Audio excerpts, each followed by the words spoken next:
That scripture sort of runs contrary to a lot of the ways that the world sort of sees things. In fact, one of the most common idioms that I often hear people use is seeing is believing.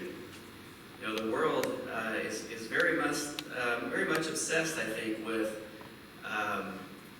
human beings in general, I think, are kind of obsessed with that one sense, the sense of sight. And yet God calls us to do something different, to not rely on simply the sense of sight, but to place our faith in Him and to walk by faith with Him. And this morning, I wanted us to look at someone that very, very literally walked by faith 2,000 years ago as he stepped out onto the Sea of Galilee with Jesus, and albeit so briefly, walked on that sea with Him. And so we'll turn over to the 14th chapter of Matthew, and we'll pick up here in the story. And actually, Jesus has just ministered to thousands and thousands of people. And in verse 22, it says, "Immediately, Jesus made the disciples get into the boat and go on ahead to the other side, while He dismissed the crowds. And after He had dismissed the crowds, He went up the mountain by Himself to pray." And that alone, I think, is so telling. Jesus, 2,000 years ago, finds a place isolated where He can go and pray and talk to God without any distractions. And I just kind of think of, all the things He would have to do in the 21st century in our electronic world to find this peace. But even in the first century, here He is going up to this isolated place to spend what must be hours in prayer with God. And it says, when evening came, He was there alone. But by this time, the boat, battered by the waves, was far from the land, for the wind was against them. So it's kind of interesting. They don't tell us exactly why Jesus sends His disciples across the Sea of Galilee. It seems like maybe what was happening was as Jesus was saying goodbye to these people and speaking with these people, and He also wanted some time for prayer, it seems like He sends them across the sea, perhaps to do maybe an errand or something like that. And I think the idea is that they come back and pick Jesus up. I think that's what's likely going on here. But the sea has other plans. The wind, strong winds come, and that's what most waves are. It's just the friction of wind going across the water. Of course, there's tides and things like that. It's different. But most waves is the result of strong winds. And so these disciples in this first century boat in the evening, they're having a very, very difficult time. As you can see pictured here, and they must be panicking. They're doing what Jesus asked them to do. They went across the sea, and they gave Him His space or carried out an errand for Him, doing things for God. And they're on their way back, and this tragedy strikes. And miles away from the shoreline, surely they all thought they might die here in this boat. And I think we so often are like the disciples in this story, or like Peter in this story, is we don't often realize that even when we start to follow Jesus, with all the benefits here in the earthly world, not just in the afterlife, all the benefits of God helping us through temptations and destructive sins, and the way that God can help us with relationships or having peace in our lives and in our hearts, the world is still a sinful place. And it's still a place of tragedy that is separate from God's presence. And so no matter if we are fully devoted to God, tragedies can happen. And in fact, sometimes the Bible says that there even are dark forces behind these tragedies in our lives. But in the midst of this tragedy, in this sea, they're so afraid, trying to live their life for God and follow Jesus. It says, the next verse, it says, "And early in the morning, Jesus came walking toward them on the sea. And the Greek actually is a little more specific than just early in the morning. It refers to a time period between 3 a.m. and 6 a.m. in the morning, so it's dark outside, most likely. And yes, Jesus is coming across, showing that he has full control over nature and the world, but still, it's dark, and there's a man walking across the water towards these people in these harsh waters. And so you can kind of imagine that they were afraid before with the waves and the wind and all these things. When they saw a man walking towards them, the first reaction wasn't that they realized here was salvation.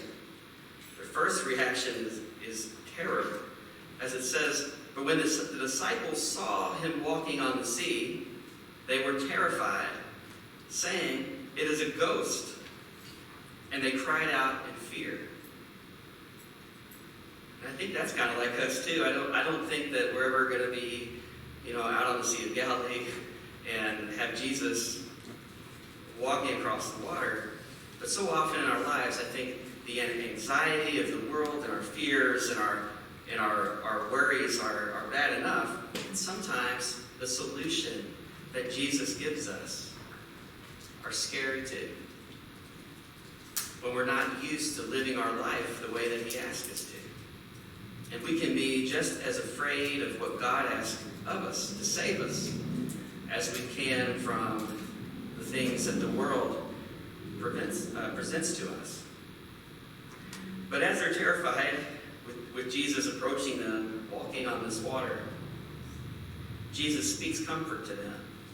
Verse 27 says, "But immediately Jesus spoke to them and said, 'Take heart, it is I.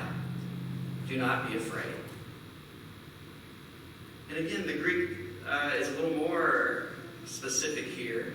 When he says, "It is I," he's actually subtly referencing his full authority, and he uses the phrase, "I am," just as Yahweh, just as God did often in the Old Testament to signify himself.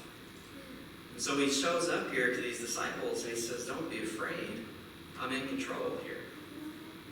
Remember, or know who I am."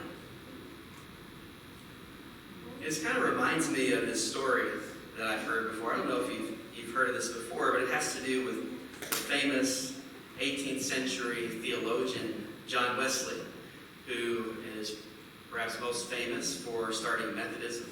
And from his Methodism, the Methodist Church began. But John Wesley, several hundred years ago, was walking down a path one day with a friend of his that was terribly worried. And he was just riddled with anxiety and fears in his life, and he decided to go on a walk with John Wesley to seek some guidance. And as they were walking down a path, just like very similar to this one, it had a stone wall like this along the side of the wall. A curious thing happens. They turn and they see this.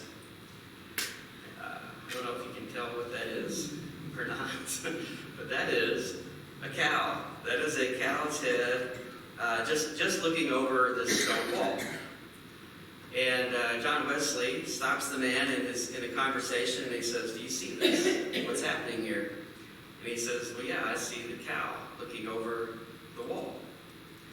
And John Wesley says, "Do you know why the cow is peeking over the top of the stone wall?" And the man, clearly I'm sure puzzled, he said, well, no, John, why is this cow looking over the stone wall? And John Wesley just said, "Well, you see, it's simply because he can't see through the wall. That he has to look over the top of the wall and look beyond the wall to see what's ahead." And he says, this is the same way you are in your life. And he tells the man that you've got this wall of worry, this wall of anxiety and fear in your life.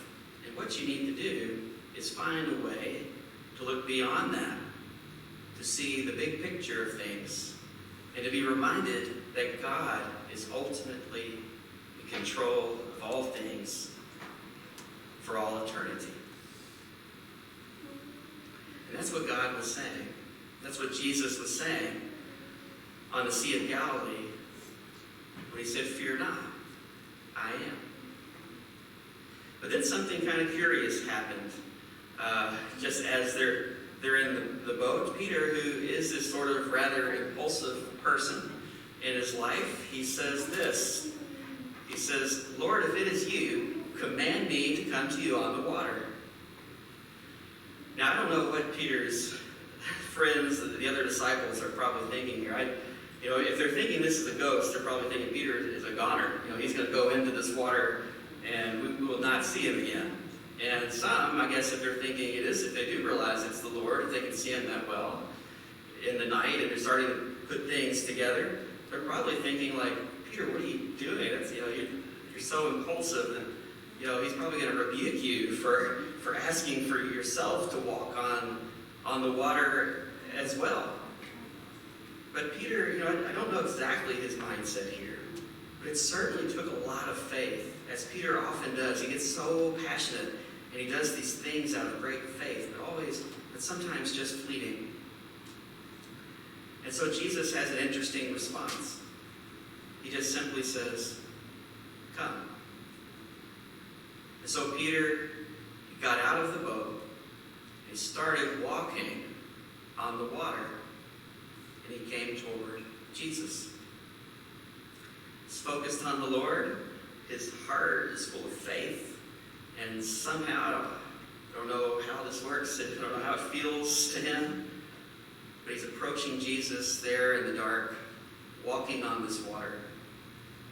But then something happens. He notices the strong wind and the resulting waves from the friction, of course. It says in verse 30, "But when he noticed the strong wind, he became frightened, and beginning to sink, he cried out, 'Lord, save me.'" So he gets distracted, so often as we do. And he starts looking at what the world is doing here. And in his case, he gets distracted by the laws of physics. He looks down and he says, "What in the world am I doing? How am I on this water walking?"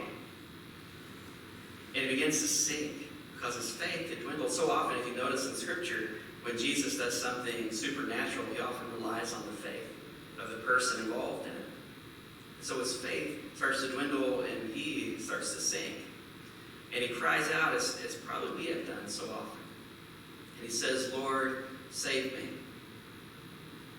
I just feel like Peter so often, when you get so excited to do something for Jesus, to do something for God, and you find yourself doing these amazing things with all this motivation. But then the scary fears of the world creep in, and it distracts us from following the Lord, and we take our gaze away from him, and we begin to fail, and we begin to hurt, to be in pain, and we find ourselves praying, "Lord, save me." And Jesus does.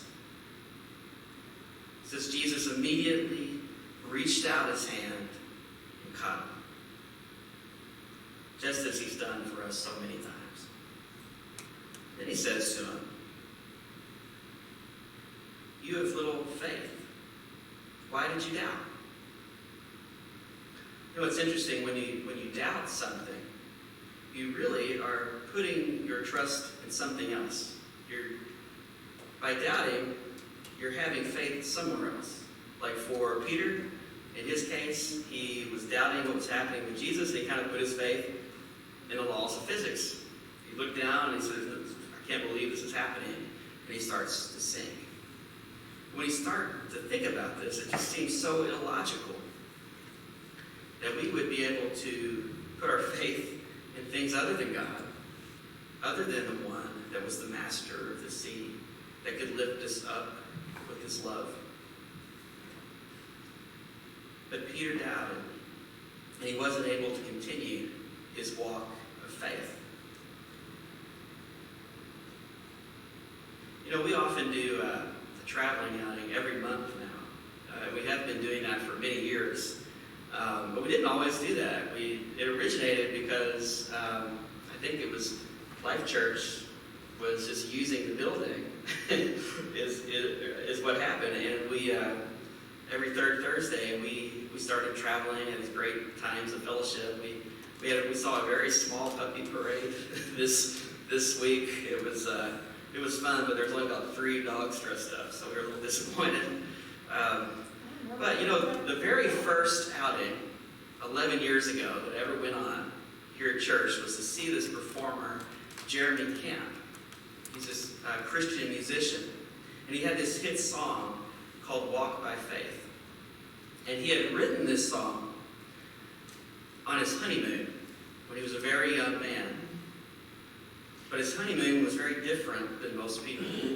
His wife was dying of ovarian cancer. And this song comes out of this experience where he's trying to walk by faith rather than sight. And just a few months after that honeymoon, she would lose her life and go on to be with God. And just this past year, there was a film made about Jeremy Camp's experience in his life, and the song, and what his young wife had taught him. And I wanted to share with you today an updated music video that he made. I think it's kind of dark in some places, and I hope you'll be able to see it. Actually, it might help Sandy if we turn off our lights there. It may help us. But he's updated his song, and he's included clips from the film that tell about his experience with his wife. And I just wanted to share that with you this morning.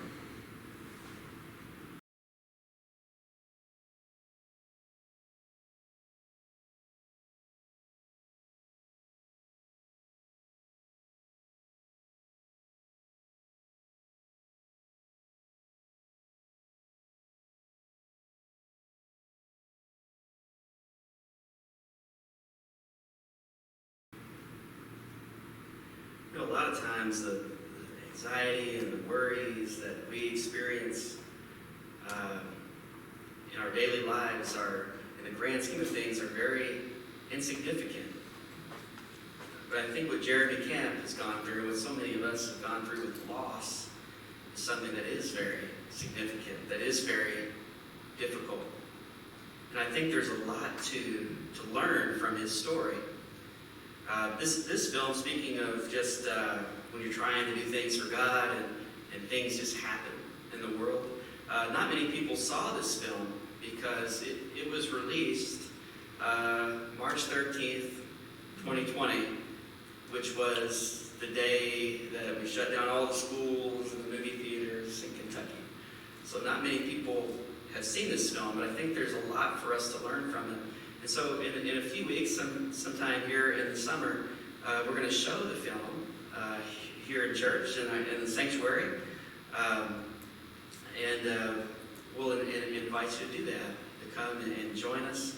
And we'll see what Jeremy's life has, his tragedy, but also God's love has to teach us from it. And I think we could see some things, just clues from the way he put his new music video together, that he realized that God was all-powerful, that God was ultimately in control, that God had great love for him and his wife. And I think if we go back to the end of the story, with Peter and Jesus, Peter is so afraid, he was so excited, but then the world came crashing down on him and he begins to sink. Jesus lifts him back up with his love, and he helps him into the boat. And it says, when they got into the boat, the wind ceased. And those in the boat worshipped him, saying, "Truly you are the Son of God. This must be the Messiah."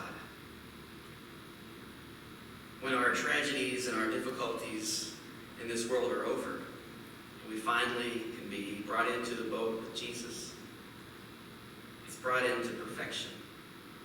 Just as all of those violent winds stopped and the violent waves ceased 2,000 years ago in the Sea of Galilee, all those tears will be wiped from our eyes, and that peace and joy will be present in our hearts. And until then, what Jesus is telling us today is to try not to be distracted from the world and the pain and so much suffering, but to focus on helping others. Help others find that boat and find that love that Jesus can lift them up with. And so this morning, we can walk by faith and not by sight. And as we have our time of invitation and reflection, our altar's open. If you would like to come and pray for anyone or anything that's going on in your life, or perhaps you'd like to pray asking God to help you walk by faith and not rely on sight.